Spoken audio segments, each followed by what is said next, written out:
been a few weeks since we've given you an update, but we're still plugging away here at our timber frame dream home in the mountains. Last week we had finished the roof, and this is what we're up to now. So we did the steel roof, and I also did the spray foam insulation on the underside of the roof. That's going to be all the insulation it gets until we're finishing out the interior. It's about 3 inches of spray foam, and the rest will be batting.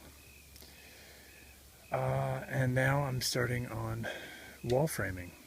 We also had a special occasion for the family. Happy birthday to you. Happy birthday to you. Happy birthday.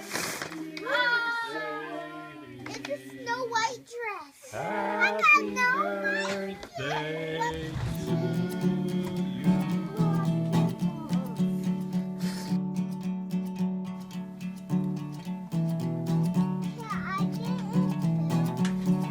Let's be wherever, Daddy. Tell me about wall framing. How's it going? Wall framing's coming along fine. I guess I've been working on it about a week, even with some stops and starts in there, and I have, I would say, 2.5 walls framed. So I draw all of my framing in AutoCAD the same way that I drew the timber frame. That way I can overlay it on top of the timber frame and know exactly where it's going to intersect. And also I can place windows and doors nice and carefully in the drawing. And then it makes building them easier because I can just work right off of my drawing and build what I see on the paper and put it up.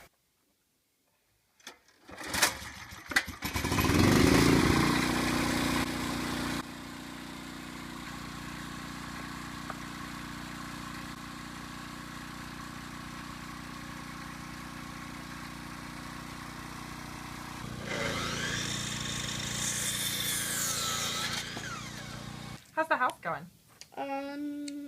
Pretty well. He's starting on the walls, I think. Yeah, is that exciting that we have walls? Yeah. Yeah. We've had the chance to have the kids a little more involved in the building process. We've actually made it a part of our homeschool. And some of it, I think, is really taking. I hope they'll have some skills to carry forward from this point. Good. Do you like helping with the house? Mm-hmm. Do you think you could build your own house someday, Bella? I think so. This is a kind of life hack that we're trying to teach our children and also ourselves. That not only can you be joyful with a little bit less than you might have thought, you also can do more than you might have thought for yourself. I mean, it can't hurt to see their dad doing really kind of remarkable feats just because he decided he wanted to do it, and he does it. He's pretty fierce.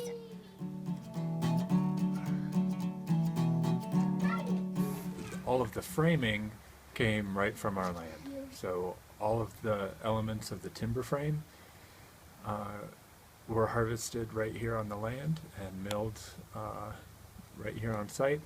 And then even the wall framing is also lumber that we've milled ourselves. We are trying to break the consumer cycle in most of the things that we do. And certainly when it comes to building materials, I would want to break the traditional consumer cycle where things get made in some far off land or maybe right here in the United States, but we don't really know where it's coming from. And you can do the work to figure out the source of those things,